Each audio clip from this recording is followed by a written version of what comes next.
Hindi na ginasapak. O, nakita nyo, wala na gani Ridas, tubang, flat pan, likodan. So hello mga morning sa inyo mga guys do. So mayong adlaw syempre may gagawin naman si Maninoy ninyo. Ay kabudlay na ako kay obra. Kasi mawadaan ta kwarta. So nakita naman ninyo siguro mga guys no, meron tayo itong isang scat. O 29er ni siya mga guys. And then meron siya dalang kadina. Ibabaylo ta didra ko yung daan niya nga kadina do. Do hindi lagi manami. Kuno mo pero kin-check mga guys ang iyang opinion. Okay pa naman sobrang sobrang smooth pa. Wala pa mayo kakas blang iyang bagang. So bali ay papaubra ni Idol sa atin mga guys. Siyempre mag-iilis tayo ng uwil sa Yaprino. Mag-overall cleaning tayo lahat ng mga bearing niya. Buksan ta kay Prambal niya dayon kondisyon bla pakadto nga summer basi mag-trail sila.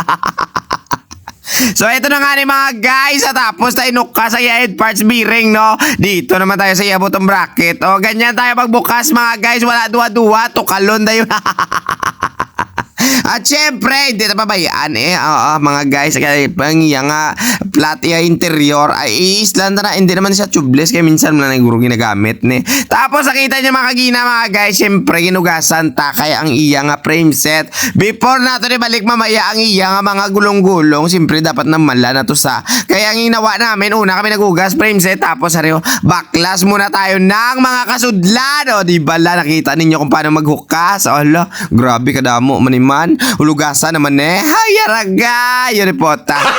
Gago! So, mga ugas ako dyan mga guys no. Siyempre, pakilala ko muna sa inyo si Licorland Express Smart mga guys. Dira sa may bilyare. Balo sa mga wala pa kabalo. Uy, pamati. Birthday do guys ang imo nga tatay. Hindi ka balo magbakal limnan. Kadto kay hasta na sa karon alas 12 sa gabi. O di bala? O teka. Hindi ka na magkadto sa may tiyangge. Kido ka mahal giman tayo. Inatuduan ba akong dimbrato blau. Kadto ka to mga guys sa may bilyare balo ara lang to sa may iping sa price gas. To bang lang sa shop ko. Kadto ka na. Oo, ambala lang gani nga ginsugo ko din ni tatay mabakalim no ng balak ng brato. Oo, bisan si Jiboy blang sugo si mo.